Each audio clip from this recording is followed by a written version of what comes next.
Meus amados irmãos, minhas amadas irmãs, você que nos acompanha através das redes sociais. Hoje celebramos o domingo da solenidade dos apóstolos Pedro e Paulo.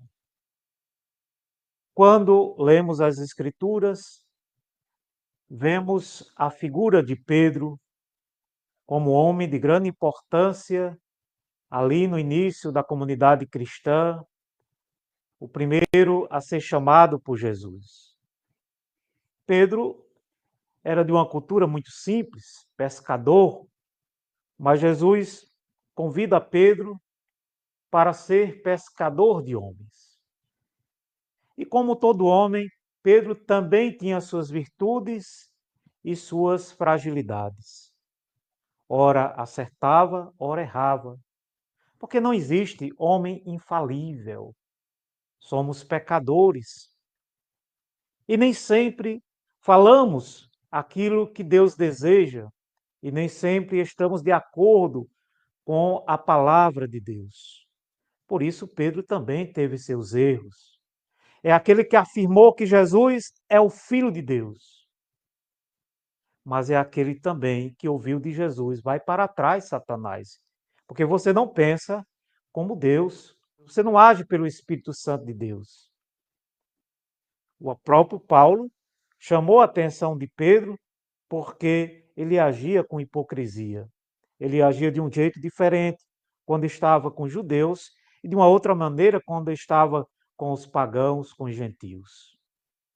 Já Paulo é o homem da cultura, o homem intelectual, o homem da cidade, o homem que teve também as suas falhas porque perseguiu a igreja, mas ao se converter, se torna o grande pregador do evangelho, a grande testemunha de Jesus. Paulo anda toda aquela região, além da Palestina, Grécia e outras regiões, para pregar o evangelho. É o homem que tem consciência que combateu o bom combate. Mas olhando esses dois homens, Pedro e Paulo, o que há de comum entre eles dois? Uma vida dedicada ao Senhor. Tanto Pedro como Paulo foram capazes de dar a vida pelo Senhor. Morreram pelo Senhor, pelo testemunho do Evangelho. Foram mártires. Pedro foi crucificado segundo a tradição. Na hora da sua morte, disse que não era digno de morrer como o Senhor e pediu que colocasse a cruz dele de cabeça para baixo. Segundo a tradição, certamente Paulo também foi degolado, martirizado. Esses homens deram testemunho de amor a nosso Senhor Jesus Cristo. Consumiram a vida por ele. Consumiram as suas vidas pela igreja. Essa igreja que desde o início, meus irmãos e minhas irmãs, foi perseguida. Essa igreja que foi perseguida pelos impérios, mas que jamais foi vencida. E por que essa igreja jamais foi destruída, jamais foi vencida? Porque quem está no comando dessa igreja, quem a edificou, foi o Senhor Jesus. E a sua promessa é que as portas do inferno não prevalecerão contra ela. As adversidades que a igreja já passou, que vem enfrentando ainda hoje pela pregação do evangelho, essa igreja tem a promessa do Senhor que jamais será vencida, que jamais será destruída. O que sustenta a igreja, meus amados irmãos, mesmo diante dos desafios, é a intimidade com o Senhor. Essa intimidade que se dá através da oração. A primeira leitura que nós ouvimos dos Atos dos Apóstolos fala que Pedro foi preso estava na prisão, mas enquanto ele estava na prisão, a igreja orava. A igreja dirigia as suas preces a Deus.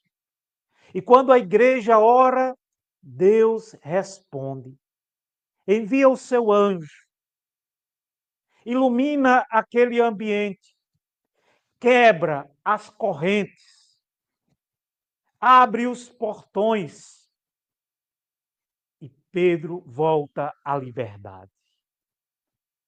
Assim também, meu amado irmão, minha amada irmã, diante das perseguições que nós sofremos por testemunharmos Jesus, diante das dificuldades que nós que fazemos parte dessa igreja passamos, é preciso nos voltarmos para o nosso Deus em oração, porque a oração tem poder. Quando oramos, Deus não nos deixa sozinhos. Ele envia seu anjo, ele envia o seu mensageiro, ele envia o seu protetor, aquele que nos guarda, aquele que cuida de nós. Quando oramos, Deus ilumina o ambiente em que nós estamos. Às vezes não sabemos o que fazer, às vezes não sabemos o que dizer. E Ele ilumina a nossa cela interior, a nossa mente, o nosso coração. Quando nós oramos, Deus quebra tudo aquilo que nos aprisiona, seja um vício, seja tudo aquilo que nos atrapalha de viver conforme a vontade de Deus. Ele ilumina a nossa vida, quebra toda a corrente de opressão, quebra tudo aquilo que nos impede de vivermos felizes, que nos impede de vivermos em liberdade. Quando oramos, Deus abre as portas. Seja de qual for o lugar, Deus abre os caminhos e nos conduz para a liberdade, para uma vida nova. Meu amado irmão, minha amada irmã, quem tem a certeza que o Senhor está ao seu lado, não se desespera, não reclama, não murmura, não desanima diante das dificuldades da vida, mas diz como o salmista: bendirei o Senhor em todo o tempo. Seu louvor estará sempre em minha boca. É fácil nós louvarmos a Deus quando tudo vai bem em nossa vida, quando financeiramente nós estamos bem, quando estamos com saúde, quando na nossa família tudo vai bem. Mas como é difícil nós louvarmos a Deus quando estamos passando por uma crise financeira, quando o soldo não cai na nossa conta, quando estamos no aperreio, já não sabemos o que fazer, quando deparamos com a doença em nossa vida, quando já procuramos todos os meios na medicina, na ciência e não encontramos soluções. Como é difícil a gente louvar a Deus quando a nossa família está destruída, quando não há paz, quando não há união. Mas é preciso louvarmos a Deus em todo o tempo. Seja no tempo de bonança, seja no tempo de crise. Que os testemunhos de Pedro e Paulo nos ajudem a vivermos uma vida cristã com ousadia, com coragem.